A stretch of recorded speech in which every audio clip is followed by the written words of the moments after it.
Hello friend, જય દ્વારકાધીશ, રાધે રાધે। આજે આપણે બનાવશું મથુરાના ફેમસ પેંડા। તેના માટે મેં અહીંયા 1 ચમચી ગાયનું ઘી લીધું છે અને આ પેંડા મથુરામાં બહુ વખાણાય છે, પણ આજે આપણે ઘરે બનાવશું। અને તેમાં મેં 1 વાટકી આ મિલ્ક પાવડર છે, જે માર્કેટમાં મળી રહે છે, તે લીધો છે, તે ઉમેરી દઈશું।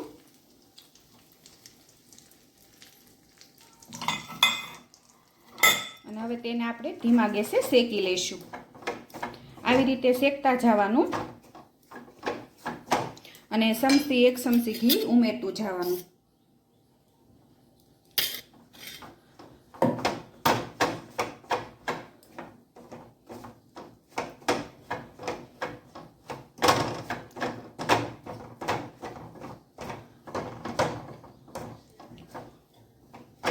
આવી રીતે શેકતા જઈશું અને આ બીજી ત્રીજી ચમચી ઘી ઉમેરું છું અને હવે ધીરે ધીરે આપણે ઘી ઉમેરતું જવાનું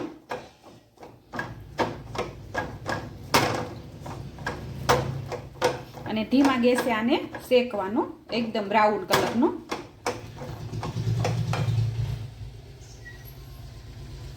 અને અહીંયા પાછું આપણે 1 ચમચી ઘી ઉમેરશું અને ધીમો ગેસ રાખવાનો, એટલે સરસ શેકાશે। જો ફાસ્ટ ગેસ હશે ને અને તો નીચે બેસી જશે અને બળી જશે, એટલે આવી રીતે ધીમા ધીમા ગેસે શેકી લેવાનો મિલ્ક પાવડર।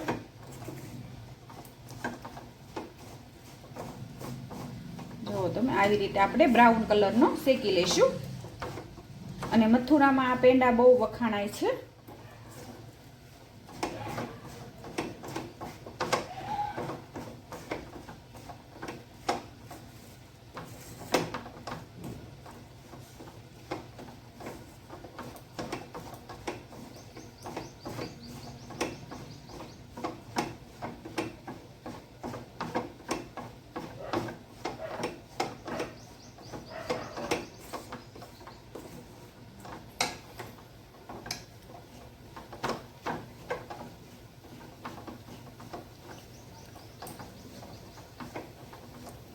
આવી રીતે આપણે આને શેકી લઈશું।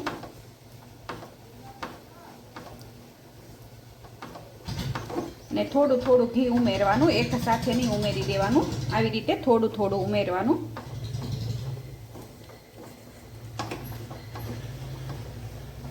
જો તમે સરસ શેકાય છે। આપણે જે થાબડી પેંડા મળે છે ને એ ટાઈપનો આને શેકી લેવાનો।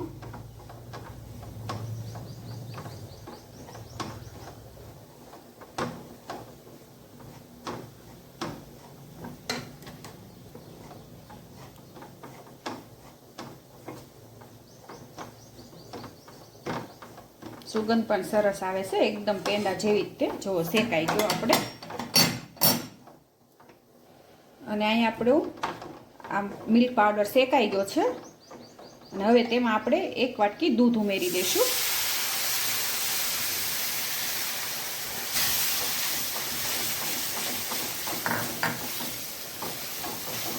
અને સતત હલાવતા રહીશું।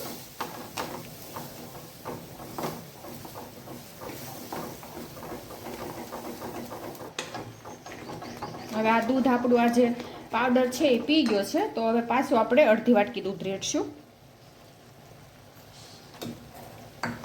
અને હલાવતા રહીશું।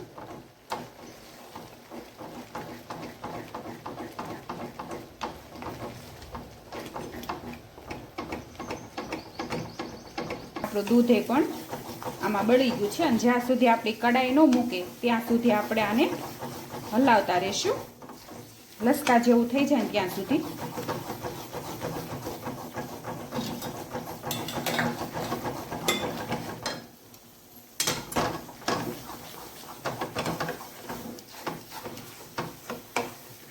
જો તમે લસકા જેવું થવા મળ્યું છે અને સતત હલાવતા રહીશું એને।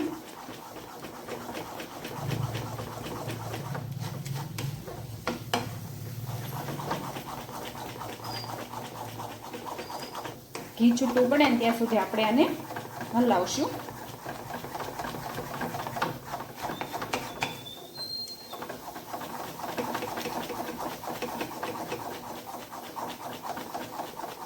જેને મથુરાના પેંડા ખાધા હોય તેને ખબર જ હશે કે મથુરામાં કેવા પેંડા મળે એમ.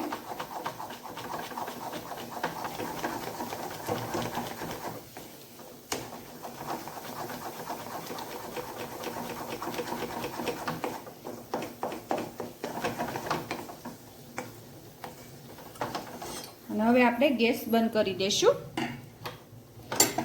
અને હવે આપણે આને ઠરવા દઈશું.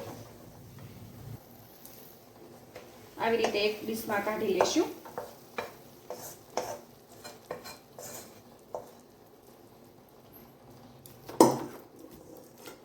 અને આને ઠરવા દઈશું આપણે.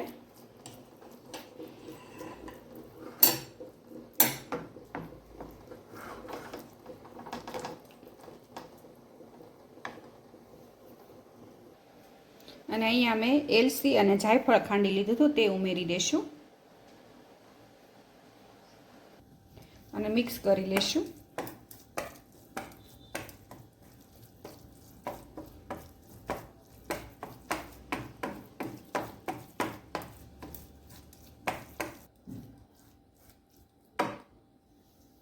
અને અહીંયા આપણું આ મિશ્રણ ઠરી ગયું છે, જુઓ તમે. અને એમાં આપણે આ બુરું ખાંડ છે તે ઉમેરીશું. જેટલું તમે ગળપણ ખાતા હો એટલું ઉમેરવાનું અને મિક્સ કરી લેશું.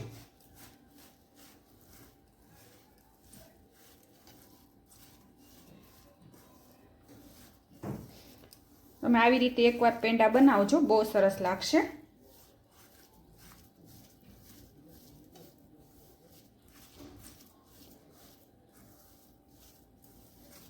જુઓ તમે, આ બધું મિક્સ કરી દીધું છે.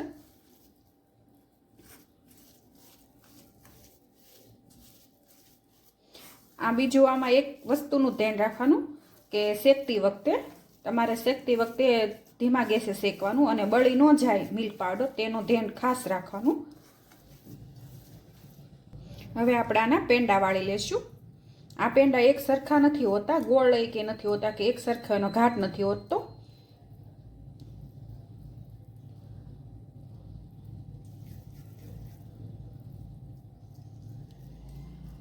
જુઓ તમે, આવી રીતે આપણે બધા પેંડા વાળી લેશું.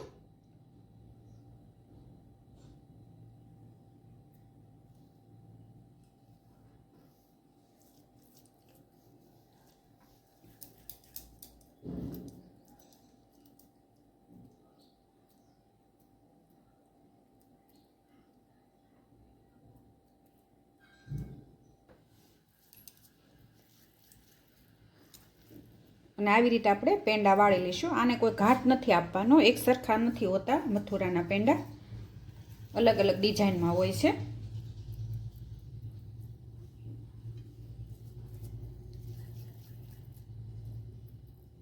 જુઓ તમે, આપણા બધા પેંડા તૈયાર છે.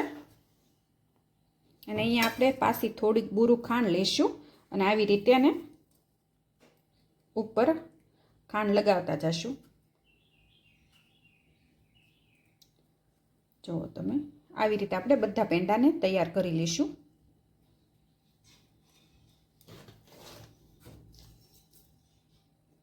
આવી રીતે ઉપરથી ખાંડ લગાવી દઈશું. આમાં ગળપણ થોડુંક વધારે હોય છે. અને આવી રીતે એને શેપ આપી દેવાનો ગમે એવો, આવી રીતે.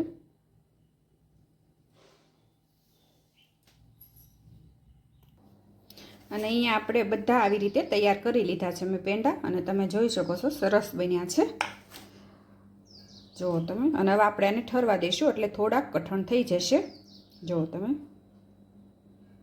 અને સુગંધ પણ સરસ આવે છે એકદમ પેંડા જેવી. અને મથુરામાં આ પેંડા ફેમસ છે. અને તમે જુઓ છો આપણા પેંડા તૈયાર છે, મથુરાના ફેમસ. અને મારી આ રેસીપી તમને ગમી હોય તો લાઈક કરજો, શેર કરજો અને સબસ્ક્રાઈબ કરજો.